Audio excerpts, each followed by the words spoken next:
you teach them, you challenge them, and then you trust them. You know, sometimes, you guys have to understand, I have a father's heart. I do. I've got a big old father's heart. You guys have no idea how much I love you, how much my heart aches for you sometimes. And there are times when I would love to just dive in and fix stuff for you. But God's going, would you just trust me?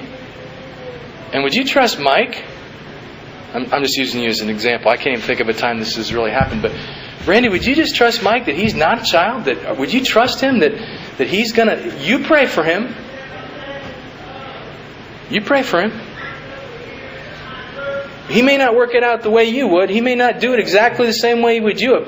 But would you trust him that he's going to cling to me and find me and he's going to do the right things to the situation? And that's how you grow up.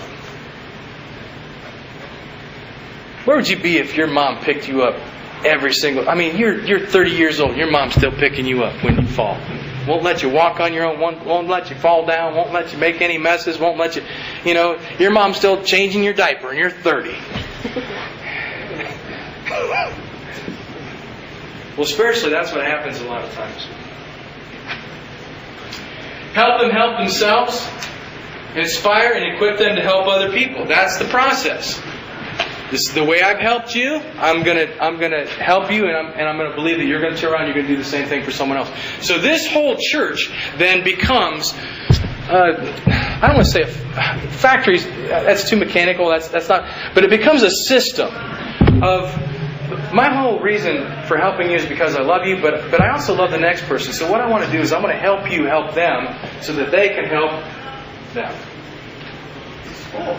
It is. And what you do is you raise up a body of people. It's not just one guy who fixes everybody's problems. It's a body of people that are interacting with one another. There will be times when we're weak. There's going to be times when we're strong. But we're all being trained to help each other in one way or another.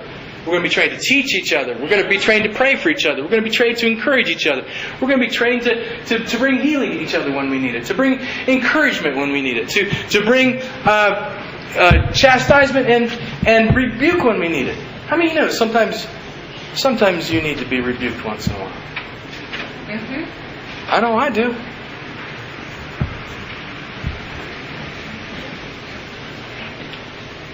Here's a picture right here.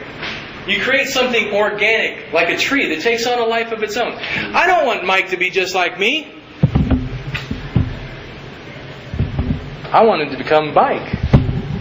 I want him to grow into the greatest Mike that he could ever be. And I can't control that process. Any more than Mike can control what Caden's going to grow up to be. Mike can surely influence who Caden's going to be. Mike can't control who Caden's going to be. You understand what I'm saying? You understand the difference?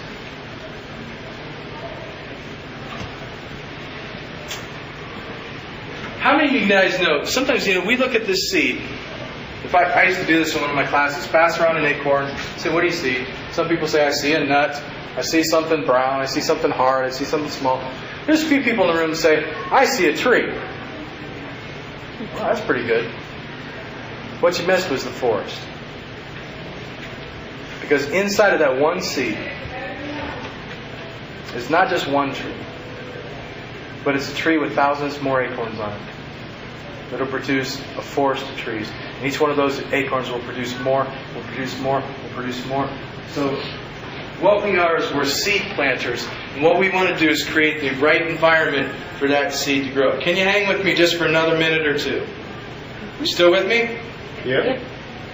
You don't have to. That's the end of it.